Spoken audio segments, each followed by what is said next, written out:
Assalamualaikum warahmatullahi wabarakatuh. Selamat pagi pemirsa. Kembali lagi ke channel saya, channel Ahmad Maskur Subawe. Saya ini kali ini ya, saya akan menjelaskan bagaimana sih caranya supaya ikan kita tetap sehat, tapi kita itu kadang tidak sempat untuk mengganti air ya, sehingga kita membutuhkan eh, cara yang sangat efektif, yang paling efektif untuk membuat pH itu selalu stabil ya.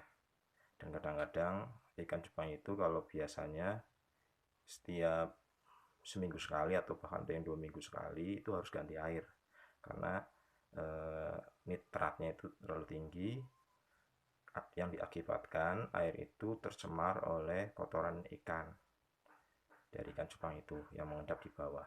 Nah, kali ini saya akan membuat tips tentang bagaimana caranya supaya suhu di air, pH airnya, suhu airnya stabil dan pH airnya juga stabil.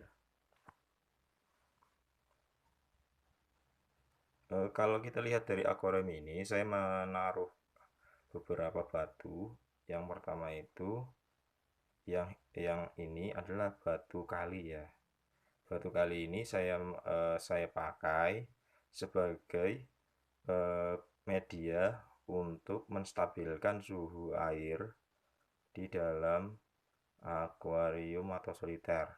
Ternyata batu kali ini memiliki kemampuan menyimpan suhu sehingga ketika kita menjemur soliter ini dia itu akan menyimpan suhu panas dari alam, dari cahaya matahari, dan ketika di malam hari yang dingin atau ketika hujan ini tetap masih hangat. Dan kebalikannya, ini akan menjadi pendingin ketika suhunya itu terlalu panas. Dan ini adalah tempat yang baik untuk peristirahatan dan sembunyi dari ikan-ikan air tawar, terutama ikan cupang yang membutuhkan tempat beristirahat yang nyaman dengan soliter yang suhunya stabil. Nah, ini sangat bermanfaat sehingga kita tidak ini fungsinya seperti heater ya. Dia itu menghangatkan suhu air dan menstabilkan.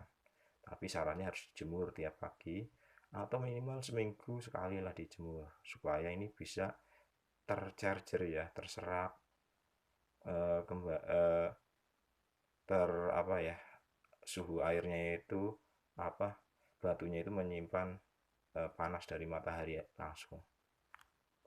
Dan yang berikutnya saya masukkan karang jahe ya. Karang jahe ini fungsinya untuk apa? Rumah dari bakteri yang nanti fungsinya untuk mengurai. Bakteri itu ternyata ada yang berfungsi untuk mengurai nitrat.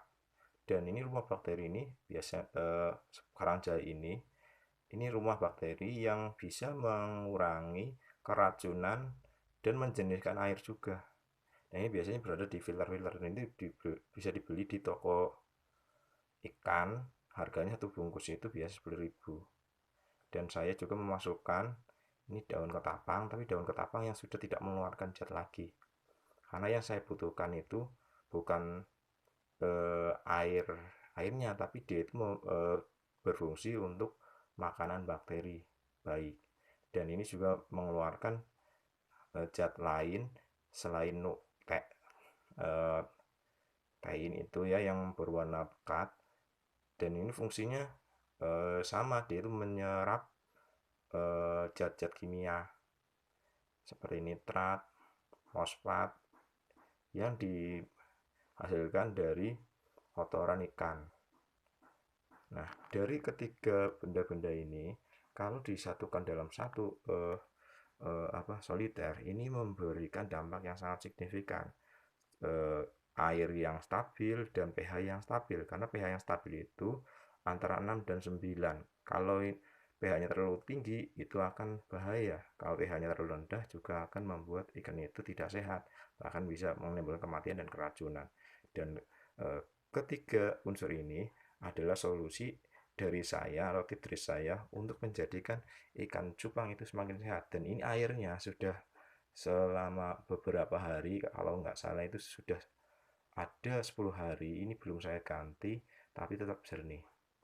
Dan mungkin ini karena sistem alam yang saya gunakan, sebagai cara untuk membuat ikan itu sehat. Dan kita lihat ikannya sangat ceria, bergerak sana ke sini, dia ekornya juga mengkilap, dan ini umurnya sekitar 3 bulan kurang ya, tapi dia sudah besar. Dan saya biasanya memberi makan kutu air, supaya makanan kutu air itu makanan yang walaupun kecil-kecil tapi dia bisa selalu tersedia, dan ini sangat cocok dengan media alam seperti ini. Dan dia itu kutu air itu berkembang biak di situ, dan makanan dari kutu air itu adalah apa ya, ini eh, daun tapang yang membusuk tapi tidak mencemari. Kalau benda-benda yang lain kan saya takut ya, kalau ini dia membusuk tapi dia itu semakin busuk semakin sehat. Dan ini sebagai pakan alami dari kutu air. Nah, sampai di sini dulu, semoga bermanfaat. Semoga yang baru mencintai hobi yang baru ini bisa memanfaatkan tips dari saya. Terima kasih. Wassalamualaikum warahmatullahi wabarakatuh.